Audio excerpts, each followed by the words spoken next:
राजेंद्र जी का मैं रुख करूंगी, संयुक्त निदेशक है वो सांख्यिकी के। भामाशाह नामांकन, ये हमेशा ये जानने की कोशिश की जाती है कि आखिर ये कहां पर हो रहा है। शिविर लगाए जाते हैं लेकिन फिर शुल्क की यहाँ पर जानकारी किसी को नहीं होती, कई बार अतिरिक्त शुल्क यहाँ पर वसूला जाता है। आखिर इसका प्रोसेसिंग, अगर शुल्क की हम बात करें तो आखिर वो रहती क्या है, कितना शुल्क इस पे लगता है? इसमें मैं आपको स्पष्ट करना चाहूँगा, राज्य सरकार द्वारा 15 अगस्त 2014 से नामांकन शिविर लगाए गए थे। उसमें निःशुल्क सुविधा थी, वो ऑफलाइन था पूरा प्रोसीजर जी। वर्तमान में जो नामांकन किया जा रहा है वो ऑनलाइन किया जा रहा है। उसके लिए राज्य में जो 33,000 ई मित्र केंद्र हैं हमारे, उन सभी को हमने स्थायी नामांकन केंद्र घोषित किया हुआ है, ताकि कोई भी व्यक्ति अपने घर के नज़दीक किसी भी ई मित्र पर नामांकन करवा सकता है। साथ ही ऑनलाइन जो भामाशाह पोर्टल पर आप ऑनलाइन नामांकन भी करवा सकते हैं, आप घर बैठे अपना नामांकन करवा सकते हैं, उसमें कोई वो नहीं है। ये है इसमें कि जो भी आदमी नामांकन करवाएगा उसके लिए कुछ आवश्यक चीज़ें हैं, जैसे महिला मुखिया जो हम डिक्लेयर करने की बात करते हैं, तो महिला मुखिया का बैंक खाता होना अनिवार्य है, उस महिला मुखिया का आधार नंबर होना अनिवार्य है, एक अन्य सदस्य का आधार नंबर होना अनिवार्य है। उम्र भी यहाँ पर महिला की रखी गई है? महिला की उम्र 21 वर्ष रखी गई है परिवार का मुखिया बनाने के लिए। लेकिन मैं ये भी स्पष्ट करना चाहूँगा, यदि किसी परिवार में 21 वर्ष से अधिक महिला आयु की कोई महिला नहीं है तो वहाँ पुरुष मुखिया हो सकता है। कुछ परिवार ऐसे भी होते हैं जहाँ पर कोई भी 21 वर्ष का नहीं है, तो उसमें जो भी हाईएस्ट उम्र का, अधिकतम उम्र का व्यक्ति है वो परिवार का मुखिया होता है।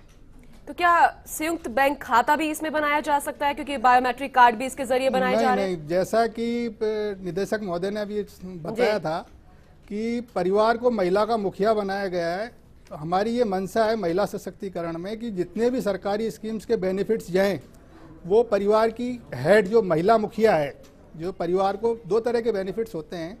एक तो होता है जो पूरे परिवार के लिए लाभान्वित होते हैं, जैसे इंदिरा आवास का पैसा है, कोई आपदा का पैसा आ रहा है जो पूरे परिवार के लिए आ रहा है, वो महिला मुखिया के खाते में जाएगा।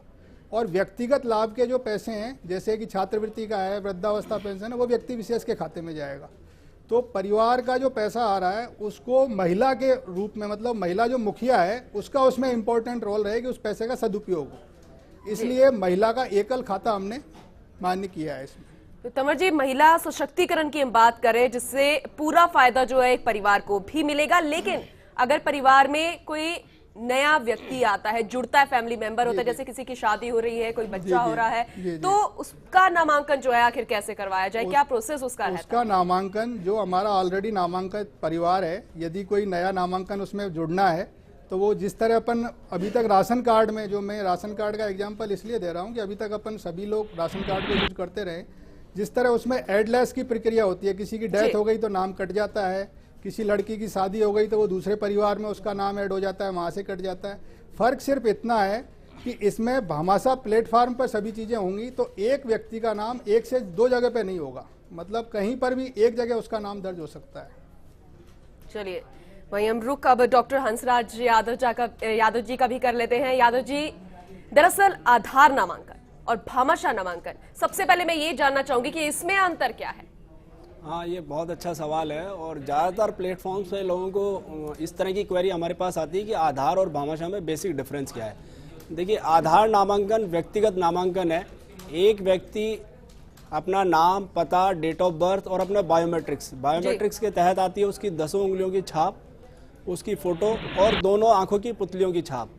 इनकी जानकारी उपलब्ध कराकर अपना नामांकन करा सकता है और उसके बाद उसको एक आधार कार्ड या आधार नंबर जनरेट होता है जो अपने आप में यूनिक होता है जी। तो इंडिविजुअल की यूनिक आइडेंटिटी जो बायोमेट्रिक्स बेस्ड है वो तो है आपका आधार।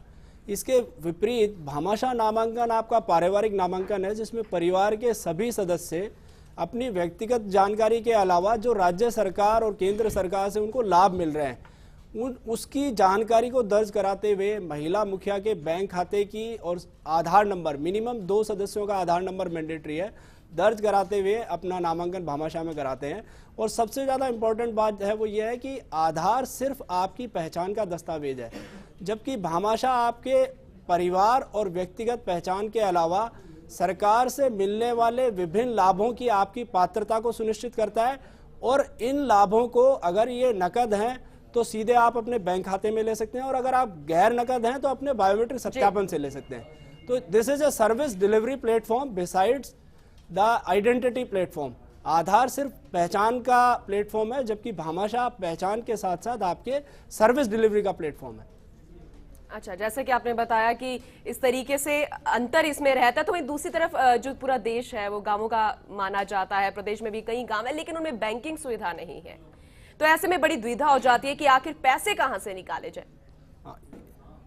जी हाँ, बहुत अच्छा आपने सवाल किया कि बैंक की जो हमारी ब्रांचें हैं वो एक लिमिटेड दायरे में हैं और ब्लॉक हेडक्वार्टर पे या एक ब्लॉक में मुश्किल से 2-3 ब्रांचें बड़े बड़े कस्बों में हैं, जबकि हमारा जो ग्राम पंचायत के दूरस्थ जो क्षेत्र हैं उन क्षेत्रों में व्यक्ति अपनी योजनाओं का पैसा जो है वो इतना दूर उसको जाना ना पड़े। इसके लिए हमने जो अटल सेवा केंद्र है जो कि प्रत्येक ग्राम पंचायत मुख्यालय पर है, ई मित्र केंद्र हैं, उनको विभिन्न बैंकों के माध्यम से उनको बैंकिंग सुविधाएं उपलब्ध कराने के लिए माइक्रो एटीएम की व्यवस्था बैंकों के द्वारा की गई है, ताकि व्यक्ति अपना रुपए कार्ड ले जाकर, अपना भामाशाह कार्ड ले जाकर वहां पर अपनी जो राशि है उस राशि को वो आहरित कर सके। मैं यहाँ एक चीज और सभी को ध्यान में लाना चाहूंगा कि देखिए, जैसे सरकारी कर्मचारियों का अपनी जो तनख्वाह है वो 1 तारीख को सरकार जमा करती है